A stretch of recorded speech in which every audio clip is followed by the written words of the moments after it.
O conto a seguir foi lido especialmente aos que possuem alguma limitação à leitura, tais como os deficientes visuais, os idosos, os dislexos, entre outros. Se você puder fazer melhor, envie-nos sua gravação para iba@ibamendes.com. Será um prazer publicá-la em nosso canal.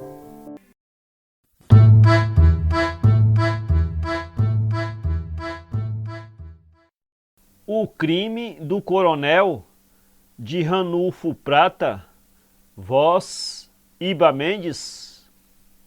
Depois de longos e dilatados anos, conseguiu afinal o Amaro Moreira o seu nada ambicionado diploma de bacharel em ciências jurídicas e sociais. Custara-lhe os olhos da cara o tal canudo, mas qual seria a relutância que havia de vencer a vontade firme e inabalável de seu pai? Lutara muito a princípio, que não queria ser doutor, que não tinha cabeça para se meter em livralhada, que preferia a fazenda muito querida, onde o seu guapo e desempenado corpo ficaria à vontade, e o seu espírito liberto das aperturas da meditação e do estudo ganharia livremente os descampados.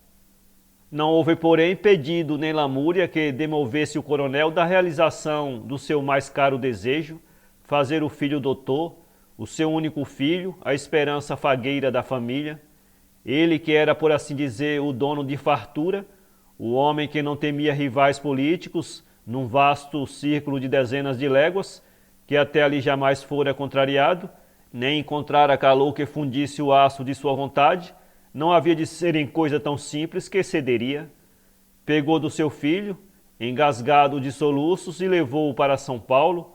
Tivera nesse proceder o apoio de toda a família, menos o do mano Justiniano, que lhe dissera um dia, ao saber da terceira reprovação do sobrinho: Anacleto, aceita o meu conselho. Tira o Amaro do estudo, o menino não tem jeito para coisa. Entrega-lhe a fazenda Floresta, que terás mais lucro, e satisfará o rapaz, que tem chorado nos meus braços para salvá-lo da tal academia. Isto de doutores, mano, não é para quem quer, e sim para quem é. Bacoreja-me que vais perder o menino. Olha, mano Anacleto, mais vale um peão do que um mau doutor. O coronel tudo ouviu contrafeito, de testa enrugada, e parando de cofiar o bigode, respondeu nervosamente, com a superioridade que lhe davam seus haveres e a qualidade de mais velho: Deixe-me, Justiniano, deixe-me. Tenho muito que administre a floresta, e peço ao mano que não se intrometa cá nesta questão. Ou o Amaro estuda ou largo-o de mão, que vá tudo para os diabos. O que quero, quero. Justiniano recebeu na cara a malcriação, arrependeu-se de ter falado e deixou cabisbaixo enfiado o palacete do irmão. Quando entrou em sua modesta casa, ainda com a grosseria a arder-lhe no rosto, chegou-se-lhe a sua juvência, indagando do que acontecera. Justiniano, como se não notasse ninguém em torno, a modo de quem fala consigo mesmo, perdido em funda meditação, resmungou, tragando uma saborosa fumaça do seu cigarro de palha: Pobre Amaro! Juvência fitou-o com acrimônia e despeito e falou, retomando seus afazeres, como a pensar em voz alta: Ah, já sei, é zanga com o irmão por causa do Amaro. E dirigindo-se a ele: Você afinal é um homem muito atrasado, meu marido. O que você deve estar é muito satisfeito, porque vai ter uma pessoa que enxergue na família um doutor. Na minha, graças a Deus, eles não faltam. Ai, meu doutor, não há como um doutor, se eu tivesse tido um juízo. Mas se Justiniano desaprovava, Anacleto tinha para apoiá-lo a família inteira e fartura em peso. Muitos dos seus correligionários e amigos, quando queriam lisonjeá-lo, era naquele ponto que batiam. Gabando-se-lhe o filho, os favores caíam-lhe das mãos aos punhados. Quando Amaro se achava ainda no primeiro ano do curso, o pai já lhe havia traçado o programa de vida, delineado bem a trajetória brilhante que ele tinha de percorrer. Em primeiro lugar, começaria advogando, para depois enveredar pelo campo farto e promissor da política. Da Câmara de Fartura chegaria facilmente à estadual, passando-se em seguida para a federal e, se as coisas corressem bem, dessa última para a presidência do Estado.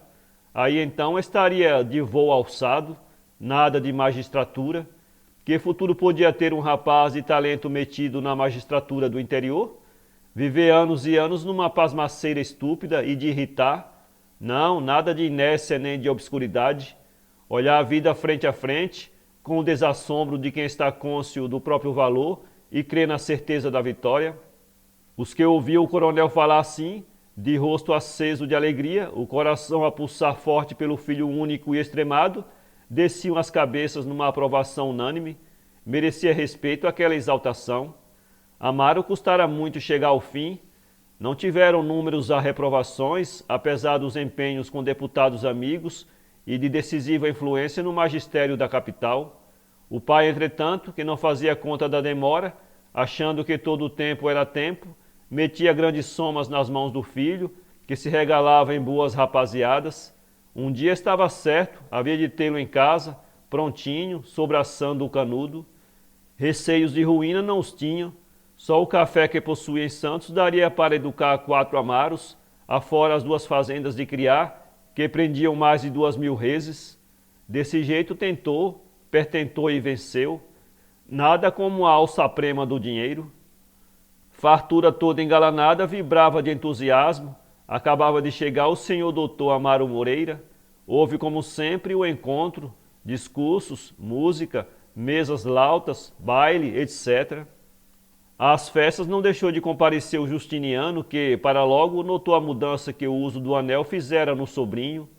O moço simples, dado e bondoso, que tanto gostava de amestrar os potros folhões da floresta, estava transformado num janota cheio de galanices, de gestos estudados e ares soberbos. Fora na ocasião do baile. Justiniano, num vão de uma das janelas, observava-o a derramar gentilezas no regaço cândido de uma menina que sorria, esperançosa. Furtando-se, afinal, de olhá-lo, virou-se para a rua deserta, onde tremeluziam espaçados focos elétricos, e repetiu mentalmente o que dissera há 13 anos atrás. Pobre Amaro. Após o acostumado tempo de repouso, utilizado por todos os 100 doutores para o refazimento das energias perdidas no estudo acurado de muitos anos, o coronel fez ver ao filho que já era tempo de aparecer no campo da vida prática para a honra e glória da família Moreira, que se anunciasse e instalasse o seu escritório de advogado. Feriu-se uma luta tremenda no íntimo de Amaro, e ele, que por um fenômeno intelectual digno de registro se conhecia a si mesmo, teve ímpetos de confessar ao pai que nada entendia de direito e que nos anos da capital só aprendera a fazer coisas tortas, mas nada disse, porque a vaidade apontou do outro lado da cachola, protestando contra tal procedimento. Amaro deu-lhe ouvidos e anunciou que aceitava questões, não só no crime como no cível. Os amigos do coronel incumbiram-se da propaganda, lançando aos 4 ventos de fartura e municípios vizinhos o nome do novo empregado. Não tardou, pois, que ele viesse ter às mãos questão importante, e da qual era uma das partes pessoa de destaque da localidade, amigo do peito de seu pai. Amaro teve um estranho e doloroso estremecimento no ato de receber a procuração para dar andamento à causa. Colocou-a na rica pasta que trazia em letras de ouro o seu monograma e pôs as mãos à cabeça, apalpando as têmporas para ver se atinava com um meio qualquer de livrar-se sem desdouro do seu anel, daquela rascada. A situação era premente, ser ou não ser. Depois de matutar horas a fio e a repelar-se numa aflição de arrancar lágrimas dos livros que tinha defronte, resolveu devolver a procuração. Em caminho da casa do constituinte, porém, topou com um amigo, que depois de cumprimentá-lo, sorridente e amável, disse-lhe jubiloso: Estamos à espera do tombo do Guedes. Dá-lhe uma lição de mestre, meu caro doutor. Descompõe-no nos autos, para de outra vez ele só se meter com gente de sua laia. Guedes era um rábula temido, inimigo político do coronel e advogado da parte contrária. As palavras daquele homem detiveram o filho de Anacleto no gesto desairoso para os Moreiras, cujo apelido ele tinha a obrigação de ilustrar. Meteu mãos à obra no supremo esforço de ousadia e coragem. Foi um desastre.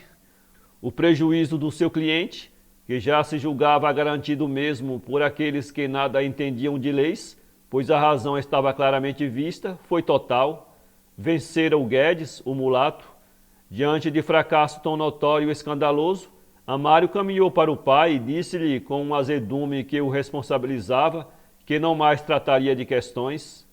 O coronel, encadeado ainda com as luzes do saber do filho, relutou e quis convencê-lo de que o começo era mesmo assim, todos principiavam daquele jeito, depois sim viria a prática, o traquejo. Aquilo eram asperezas que o tempo acepilhava. Amário não se demoveu. Estavam as coisas nesse pé quando vagou o cargo de promotor público da comarca. Anacleto, apesar de sua repulsa à magistratura, obteve do juiz a nomeação interina do filho. Foi Amário forçado a aceitar, sem deixar de pensar, contudo, na sessão do júri que se aproximava. Aí foi que rolaram na areia das ruas os créditos do doutor.